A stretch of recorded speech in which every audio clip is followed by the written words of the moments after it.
Hello dear student, आपका स्वागत है आपके अपने YouTube channel study with Ranjeet में। जैसा कि पिछली क्लास में हम लोग क्लास 10th के मैथ के प्रश्नावली 3.2 के क्वेश्चन को सॉल्व कर रहे थे, जिसमें क्वेश्चन नंबर 3 के 2 क्वेश्चन को सॉल्व किया गया था। तो आज की इस क्लास में हम लोग क्वेश्चन नंबर 3 के बाकी बचे हुए क्वेश्चन को सॉल्व करेंगे। तो चलिए शुरू करते हैं और प्रश्नावली 3.2 के तीसरे क्वेश्चन के जो बाकी बचे हुए क्वेश्चन हैं उनको सॉल्व करते हैं। इसमें करना क्या था, इसमें हमें सबसे पहले समीकरण युग्म बनाना था और उसको प्रतिस्थापन विधि से हल करना था। तो क्वेश्चन नंबर 3 का जो 3 नंबर क्वेश्चन है, एक क्रिकेट टीम के कोच ने 7 बल्ले तथा 6 गेंदें 3,800 रुपये में खरीदी। बाद में उसने 3 बल्ले तथा 5 गेंदें 1,750 रुपये में खरीदी। प्रत्येक बल्ले और प्रत्येक गेंद का मूल्य ज्ञात कीजिए।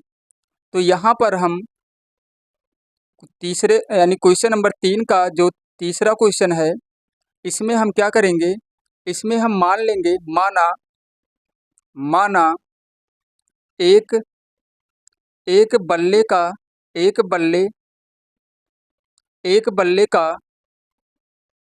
मूल्य, एक बल्ले का मूल्य हम मान लेंगे x रुपये। क्या मान लेंगे? x रुपये मान लेंगे। तथा एक गेंद का मूल्य हम मानेंगे y रुपये। क्या मान लेंगे? y रुपये।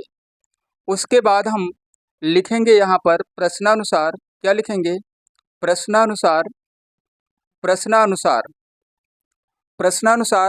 क्वेश्चन में ये कहा गया है कि 7 बल्ले तथा 6 गेंदें, तो बल्ले का दाम x रुपये माना गया है, तो ये हो जाएगा 7x प्लस 6 गेंदें यानी 6y, और बराबर कितने रुपए में खरीदा गया?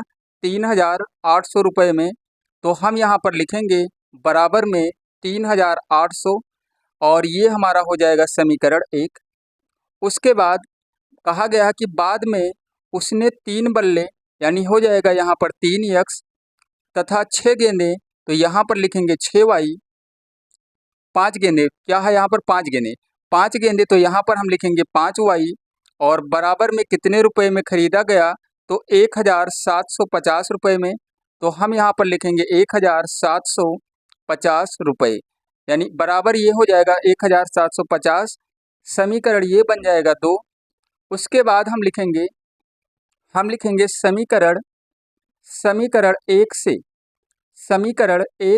से यहाँ पर 6y बराबर में हम लिख सकते हैं 38, यानी 3800 लिख सकते हैं, 3,800।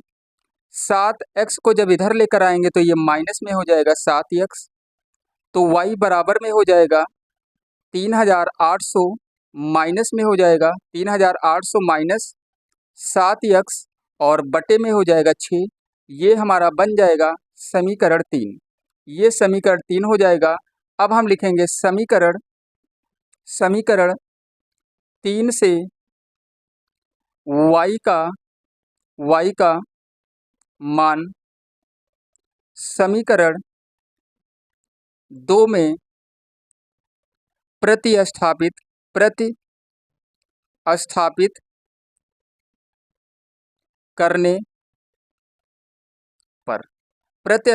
करने पर समीकरण 2 में प्रतिस्थापित करेंगे y का मान। तो यहाँ पर है 3x को लिख लेना है। क्या लिखेंगे? 3x और प्लस में 5y है, तो 5 और गुणे में हम लिखेंगे 3,800, और माइनस में लिखेंगे 7x, और बटे में लिखेंगे 6। इसी को हमें सॉल्व करना है, और इसको हम सॉल्व करेंगे तो ये हो जाएगा 3x और प्लस में 5 का गुणा करा लेंगे 3800 में, तो ये 0 0 5 48, और 5 3 15 यानी 19 आ जाएगा, 19,000 आ जाएगा। और साथ में कराएंगे तो आ जाएगा 35x। इसको थोड़ा नीचे लिख लीजिए यहाँ पे इस तरीके से, तो बटे में हो जाएगा 6। इस और बराबर यहाँ पर हमें लिखना था, वो छूट गया है। बराबर में लिखना था कितना, 1750 यहाँ पर लिखना था, छूट गया था। यहाँ भी लिखेंगे बराबर में 1750 लिखेंगे और इसको हम बटे 1 कर लेंगे। 6 और 1 का एलसीएम निकालेंगे। किसका, 6 और 1 का एलसीएम 6 आएगा। इसमें हम 6 से गुणा करा लेंगे, ये हो जाएगा 18x और यहाँ पर आ जाएगा 19,000, माइनस में हो जाएगा 35x, माइनस में 35x हो जाएगा। बराबर में हम लिखेंगे 1750, इसको भी बटे 1 कर लेंगे, इसको भी बटे 1 करके क्रॉस मल्टीप्लाई कराएंगे और यहाँ पे 18 में से 35 को जब घटाएंगे तो 17x आ जाएगा। कितना, यहाँ पर आ जाएगा, चलिए यहाँ से लिख लेते हैं, कितना आ जाएगा, यहाँ पर आ जाएगा 17x आ जाएगा। इसको हम इस तरीके से लिख लेते हैं, यहाँ से 17x क्या लिखना है, 17x। देखिए यहाँ पे 17x माइनस में आएगा, यहाँ पर माइनस हम लिखेंगे, प्लस में क्या है 19,000 है, यहाँ पर 19,000 और 6 का गुणा इसमें करा लेंगे, या गुणा नहीं करा रहे हैं तो हम इसको ऐसे ही लिख लेते हैं, 1750 गुणे 1750 गुणे क्या लिखेंगे 6। उसके बाद गुणा आप करा लेंगे यहाँ पर, तो यहाँ पर देखिए माइनस है, माइनस यहाँ पे 17x है। 6 का गुणा करा लेंगे, 6 और 0 का 0 आएगा, 6 पंचे 30 हो जाएगा और 6 सते 42, 3 45 हो जाएगा और 6 कम 6 और 4 हो जाएगा, 10,000 कितना आ जाएगा 500। 19,000 को जब इधर लाएंगे तो माइनस में हो जाएगा 19,000 हो जाएगा। 10,500 में से हम 19,000 को माइनस कर लेंगे और जब माइनस करेंगे तो ये आ जाएगा, यहाँ पर माइनस में आ जाएगा 8,500 रुपये आ जाएगा। माइनस में यहाँ 17x है तो x बराबर में हो जाएगा कितना, माइनस 8,500 और बटे में हो जाएगा 17 माइनस में, माइनस से माइनस कैंसिल हो जाएगा, 17 से ये कट कैंसिल हो जाएगा 500 बार में, यानी 500 आ जाएगा। यहाँ x का मान कितना आ गया है, 500 आ गया है। कितना, 500 आ गया है x का मान यहाँ पर। उसके बाद क्या करेंगे, x बराबर 500 समीकरण 3 में रखने पर या प्रतिस्थापित करने पर कुछ भी लिख सकते हैं, रखने पर हम लिख लेते हैं। रखने पर समीकरण 3 हमारा है y बराबर 3800 यानी 3,800 माइनस में है 7x, तो हमें लिखना है 7 गुणे 500 लिखना है, बटे में यहाँ पे 6 है। अब यहाँ पर गुणा जब कराएंगे तो आ जाएगा 7 पचे 35 यानी ये हो जाएगा 3800, 3,800 माइनस यहाँ आ जाएगा 3,500 आ जाएगा, बटे में क्या है 6, बटे में 6 है। अब यहाँ बचेगा 300, 3,800 में से 3,500 घटाएंगे तो बचेगा यहाँ पर 300, 300 और बटे में क्या लिखेंगे 6 लिखेंगे। 6 से इसको जब कैंसिल करेंगे तो आ जाएगा कितना 50। y का मान कितना आ गया है, y बराबर आ गया है 50, y का मान आ गया है 50 और x का मान कितना आ गया है 500, यानी बल्ले का दाम, बल्ले का मूल्य कितना आ गया है 500 और गेंद का मूल्य कितना आ गया है 50। हम यहाँ पर लिख लेंगे, यहाँ पर लिख लेंगे बल्ले, ऐसे लिख लेंगे, बल्ले का मूल्य बराबर कितना 500 रुपये, बल्ले का मूल्य 500 रुपये है और गेंद का मूल्य ऐसे लिखेंगे, गेंद का मूल्य कितना आ गया है 50 रुपये आ गया है, 50 रुपये। ये हो जाएगा हमारा आंसर क्वेश्चन नंबर 3 का। चलिए क्वेश्चन नंबर 4 को सॉल्व करते हैं। क्वेश्चन नंबर 4 है, एक नगर में टैक्सी के भाड़े में एक नियत भाड़े के अतिरिक्त चली गई दूरी पर भाड़ा सम्मिलित किया जाता है। 10 किलोमीटर दूरी के लिए भाड़ा 105 है तथा 15 किलोमीटर के लिए भाड़ा 155 रुपये है। नियत भाड़ा तथा प्रति किलोमीटर भाड़ा क्या है? एक व्यक्ति को 25 किलोमीटर यात्रा करने के लिए कितना भाड़ा देना होगा? तो यहाँ पर भाड़ा एक नियत भाड़ा है और एक अतिरिक्त भाड़ा है। तो नियत भाड़ा को हम मान लेंगे क्या, x रुपये। हम लिखेंगे ऐसे 4 नंबर, क्या है यहाँ पर 4 नंबर है, 4 नंबर है यहाँ पर। यहाँ पे हम मानेंगे क्या, माना, लिखेंगे माना, माना टैक्सी का, टैक्सी का, टैक्सी का नियत भाड़ा, भाड़ा ही लिख लेते हैं, शुल्क लिखना लिख सकते हैं, शुल्क भी हम भाड़ा लिख लेते हैं। नियत भाड़ा x रुपये मान लिया गया है। उसके बाद टैक्सी का अतिरिक्त भाड़ा, क्या लिखेंगे, अतिरिक्त, ऐसे लिख लेंगे अतिरिक्त भाड़ा, इसको मान लेते हैं क्या, y रुपये। उसके बाद हम लिखेंगे प्रश्नानुसार, क्या लिखेंगे, प्रश्नानुसार, प्रश्नानुसार, प्रश्नानुसार में देखिए, प्रश्नानुसार में कहा गया है, प्रश्नानुसार में कहा गया है कि अतिरिक्त चली गई दूरी भाड़ा सम्मिलित किया जाता है। 10 किलोमीटर दूरी के लिए भाड़ा 105 रुपये है। अब प्रश्नानुसार में ये जो x माना गया है ये नियत भाड़ा है, मतलब ये हमारा फिक्स है, ये x ही रहेगा, क्या रहेगा यहाँ पर, x ही रहेगा। और उसके बाद क्वेश्चन में कहा गया कि 10 किलोमीटर दूरी के लिए, तो हम यहाँ पर लिखेंगे 10y और बराबर में क्या लिखेंगे, 105 रुपये। हमें लिखना है 105, ये हो जाएगा समीकरण 1 हो जाएगा हमारा। उसके बाद कहा गया है कि 15 किलोमीटर के लिए भाड़ा 155 रुपये है, 15 किलोमीटर के लिए, तो यक्स तो हमारा यक्स ही रहेगा, ये नियत भाड़ा है। और यहाँ पर हमें लिख लेना है 15y और बराबर में लिखना है 155 लिखना है, ये हो जाएगा समीकरण 2, ये हो जाएगा समीकरण 2। उसके बाद हम लिखेंगे समीकरण, समीकरण 1 से, समीकरण 1 से, तो यहाँ पर हम सबसे पहले y का मान निकालेंगे। सबसे पहले हम यहाँ पर y का मान निकाल लेते हैं। y का मान निकालने के लिए हमें क्या करना है, लिखना है x बराबर 105, 105, 10y को इधर लाएंगे तो माइनस में हो जाएगा 10y और ये हो जाएगा हमारा समीकरण 3। अब क्या लिखेंगे, समीकरण, ऐसे लिखेंगे समीकरण 3 से x का मान समीकरण 2 में प्रतिस्थापित, प्रतिस्थापित, स्थापित करने पर, करने पर, तो हमारा समीकरण 2 ये है। तो यहाँ पर लिखना है क्या, 105 और माइनस में लिखना है 10y और प्लस में क्या है 15y, 15y और बराबर में है 155, 155, इसी को हम सॉल्व करेंगे। 15y में से 10y माइनस हो जाएगा तो आ जाएगा 5y, यहाँ पर 155 है, 105 को जब इधर लेकर आएंगे तो ये माइनस 105 हो जाएगा और इसमें से जब घटाएंगे तो आ जाएगा 50, यहाँ बचेगा और यहाँ पर 5y है। तो y बराबर हम लिख सकते हैं क्या, y बराबर हम लिख सकते हैं 50 और बटे में 5, 5 से जब कैंसिल करेंगे तो y का मान आ जाएगा कितना, 10 आ जाएगा।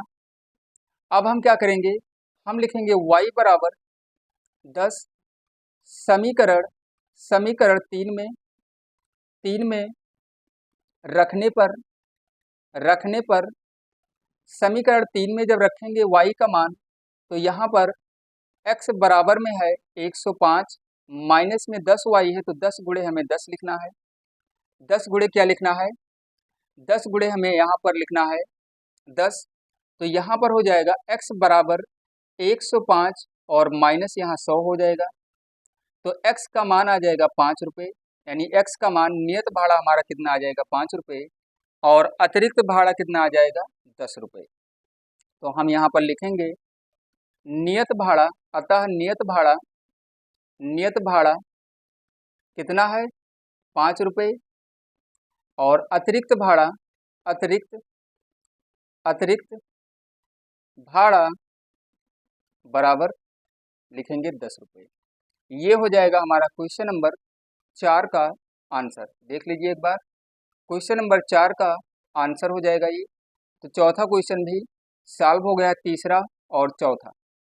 चलिए क्वेश्चन नंबर 5 को भी सॉल्व कर लेते हैं। क्वेश्चन नंबर 5 है, इसमें क्या कहा गया है, यदि किसी भिन्न के अंश और हर दोनों में 2 जोड़ दिया जाए तो वह 9/11 हो जाती है। लेकिन अभी यहाँ पे क्वेश्चन नंबर 4 में थोड़ा सा छूट गया है। छूट ये गया है कि क्वेश्चन में अब कुछ और भी पूछा गया था, देख लीजिए एक बार इसे। एक व्यक्ति को 25, यहीं तक केवल सॉल्व किया गया है कि नियत भाड़ा तथा प्रति किलोमीटर भाड़ा क्या है। तो नियत भाड़ा हमारा आया है 5 रुपये और अतिरिक्त भाड़ा कितना आया है 10 रुपये। अतिरिक्त भाड़ा कितना आया है 10 रुपये।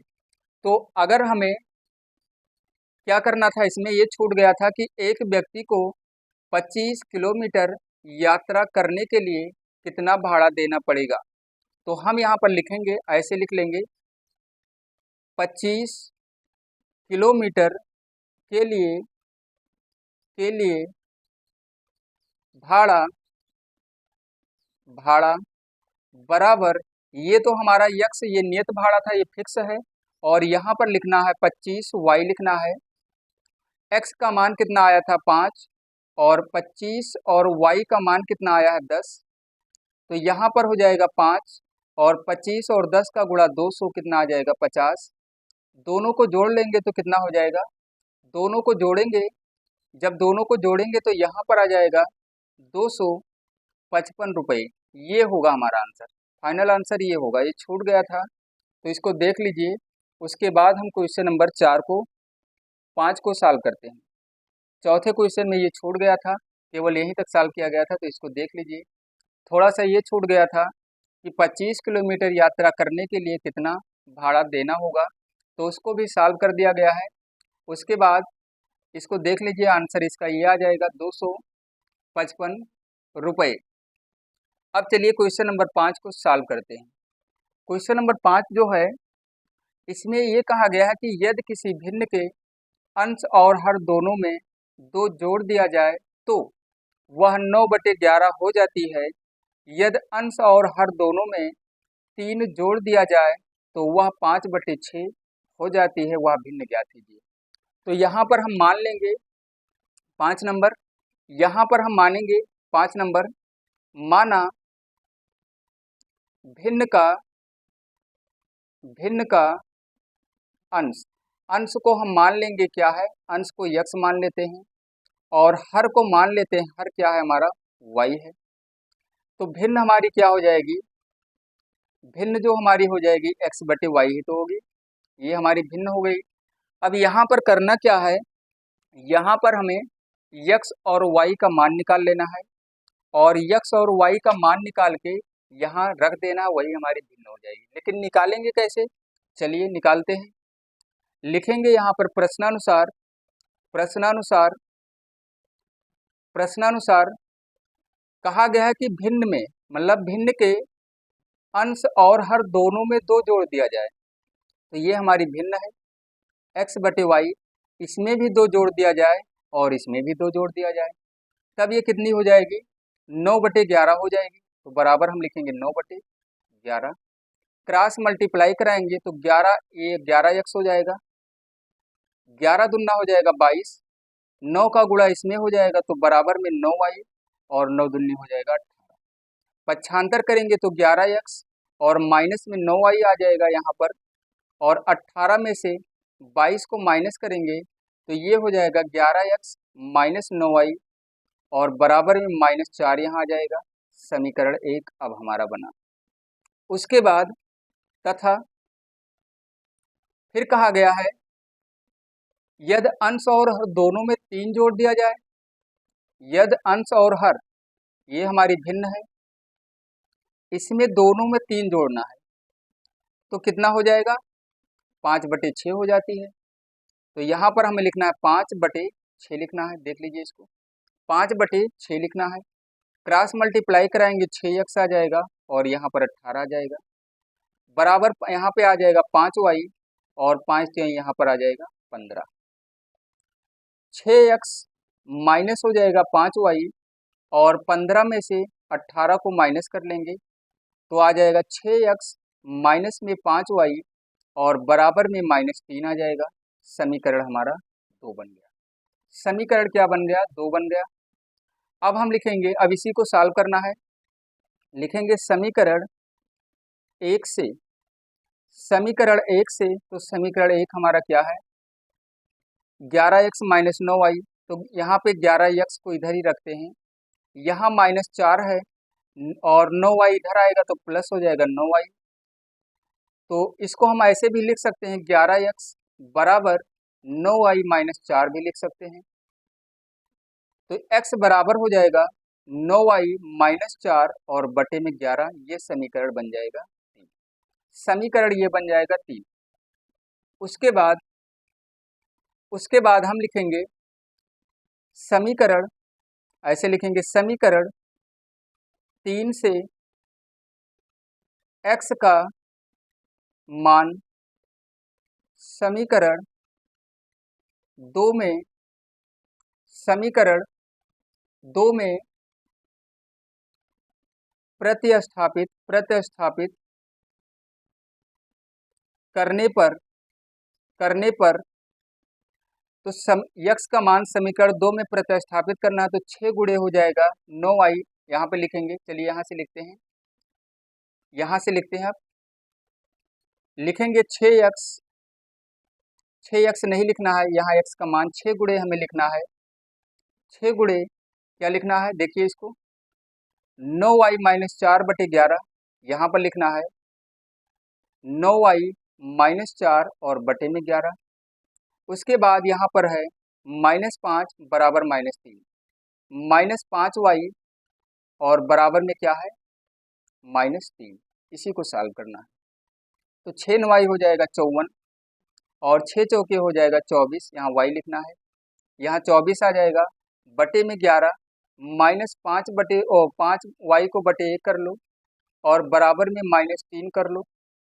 इसका एलसीएम आ जाएगा 11, तो ये हो जाएगा 54 y - 24 और इसका गुणा इसमें हो जाएगा तो ये आ जाएगा माइनस में 55 y।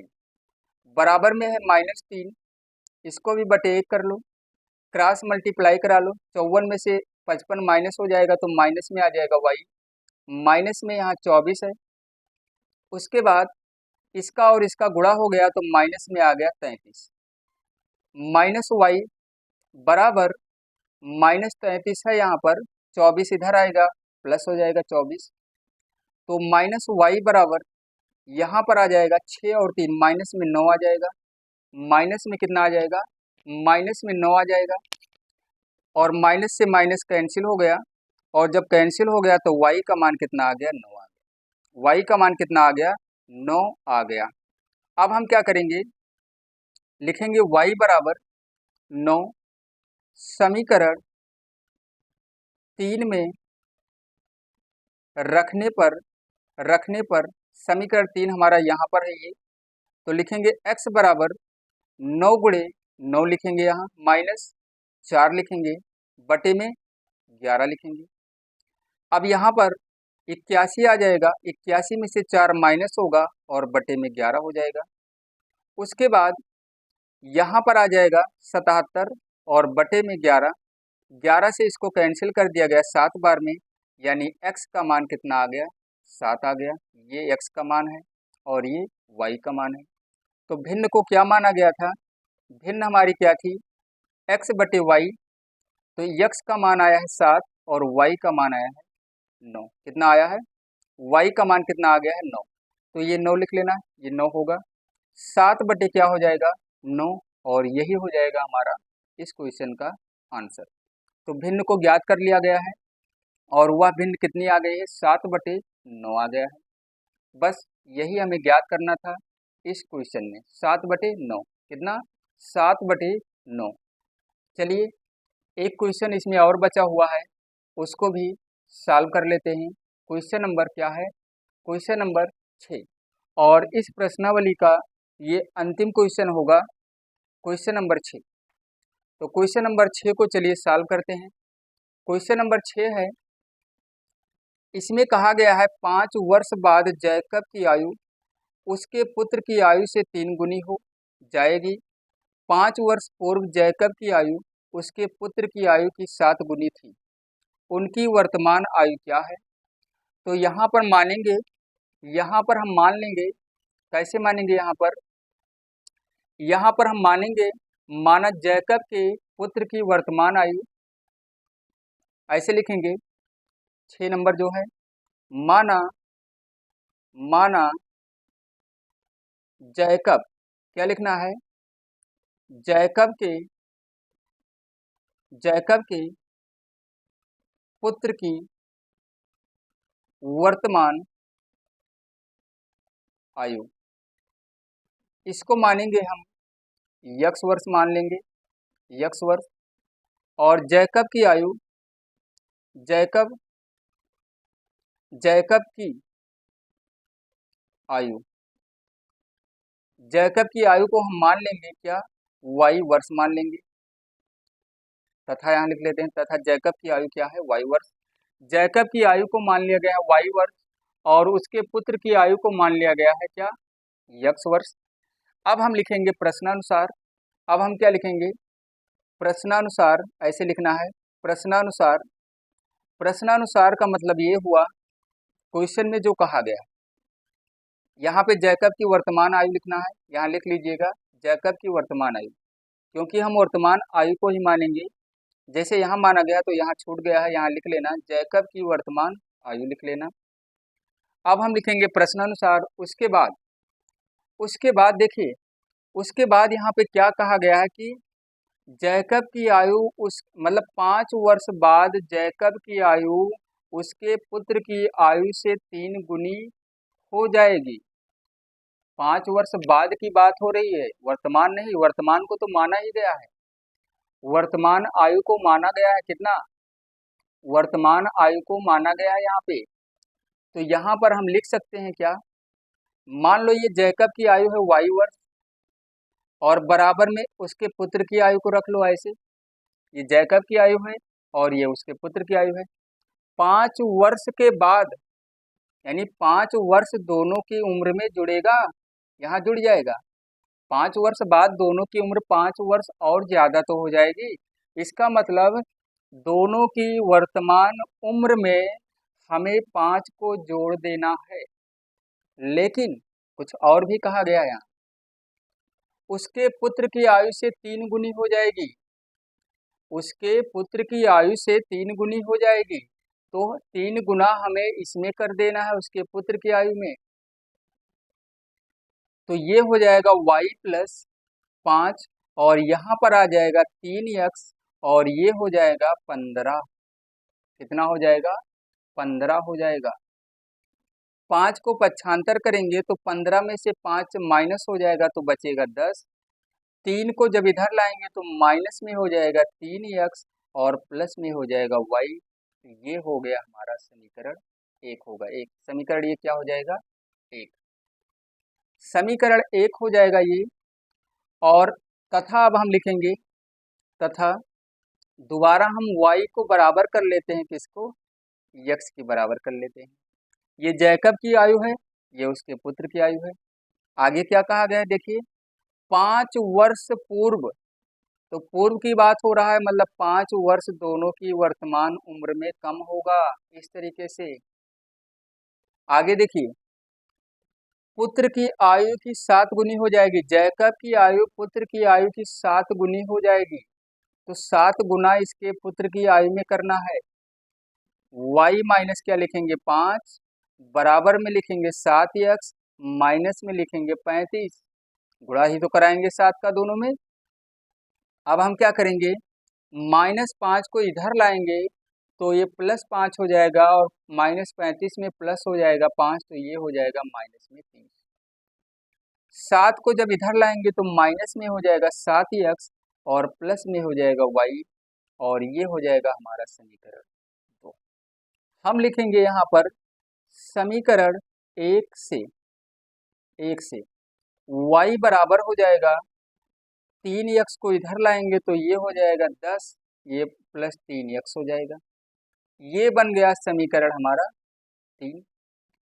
क्या बन गया? समीकरण ये 3 बन गया। और समीकरण ये 3 बन गया, तो अब हम क्या करेंगे? लिखेंगे यहाँ पर समीकरण 3 से y का मान समीकरण 2 में प्रतिस्थापित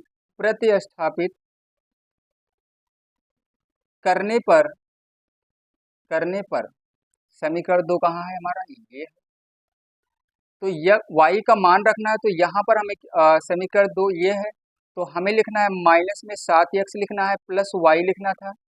तो हम प्लस y ना लिख करके क्या लिखेंगे, 10 प्लस 3x लिखेंगे 10, और प्लस में लिखेंगे 3x, बराबर में क्या है, माइनस में, बराबर में क्या है यहाँ, बराबर माइनस यहाँ पे 30 है, माइनस 7x और प्लस 3x यानी माइनस में आएगा यहाँ 4x, और 10 को जब उधर ले जाएंगे तो माइनस 30 है यहाँ पर, ये हो जाएगा माइनस 10। अब हम क्या करेंगे, माइनस लिखेंगे 4x और यहाँ पर माइनस आ जाएगा 40। तो x बराबर हम लिख सकते हैं माइनस 40 और बटे में माइनस 4। माइनस से माइनस कैंसिल हो जाएगा, 4 से ये 10 बार में कैंसिल हो जाएगा। इसका मतलब ये हुआ कि x का मान कितना आ गया है, 10। तो जैकब के पुत्र की उम्र ज्ञात हो गई है, कितनी आ गई है, 10 वर्ष आ गई है। चलिए जैकब की भी उम्र निकाल लेते हैं। अब हम क्या करेंगे, x बराबर 10 समीकरण 3 में रखने पर समीकरण 3 हमारा ये है, यहाँ पे लिखेंगे y बराबर लिखेंगे 10 और प्लस में 3x यानी 3 गुणे हमें 10 लिखना है। यहाँ पे 10 है, यहाँ आ जाएगा 30, 10 और 30 को जोड़ेंगे तो आ जाएगा 40। तो जैकब की उम्र भी ज्ञात हो गई, कितना, 40 वर्ष। तो यहाँ पर लिखेंगे जैकब की उम्र यानी आयु, जैकब की उम्र बराबर 40 वर्ष। जैकब की वर्तमान, यहाँ पर लिख लेना वर्तमान उम्र 40 वर्ष, तथा जैकब के पुत्र की वर्तमान आयु या उम्र कुछ भी लिख सकते हैं, आयु बराबर 10 वर्ष। ये हमारा आंसर हो जाएगा दोनों। जैकब की उम्र कितनी आ गई है, 40 वर्ष, और जैकब के पुत्र की आयु कितनी आ गई है, 10 वर्ष। तो यहाँ पर आयु लिख सकते हैं, कोई दिक्कत नहीं, यहाँ उम्र लिख दिए हैं हम, इससे कोई दिक्कत नहीं, उम्र और आयु दोनों एक ही है। तो जैकब की वर्तमान आयु यानी उम्र कितनी आ गई है, 40 वर्ष, और जैकब के पुत्र की वर्तमान उम्र यानी उसकी आयु कितनी आ गई है, 10 वर्ष। x का मान 10 आया था और यक्स माना गया था, क्या, x वर्ष माना गया था, उसके पुत्र की वर्तमान आयु को यक्स वर्ष माना गया था, और y का मान यहाँ पर आया है 40। तो यहाँ पर जैकब की वर्तमान आयु को माना गया था y वर्ष। इसका मतलब जैकब की वर्तमान आयु जो है 40 वर्ष होगी, और उसके पुत्र की आयु वर्तमान आयु कितनी हो जाएगी, 10 वर्ष। तो प्रश्नावली 3.2 में जितने भी क्वेश्चन थे सबको सॉल्व कर लिया गया है। तो प्रश्नावली 3.2 जो है, 3.2 प्रश्नावली 3.2 जितने भी क्वेश्चन थे सबको सॉल्व कर ही लिया गया है। तो अब इसमें कोई भी क्वेश्चन नहीं बचा है, सभी क्वेश्चन को सॉल्व कर दिया गया है प्रश्नावली 3.2 के। तो आज की इस क्लास में बस इतना ही, और अगली क्लास में प्रश्नावली 3.3 को सॉल्व किया जाएगा।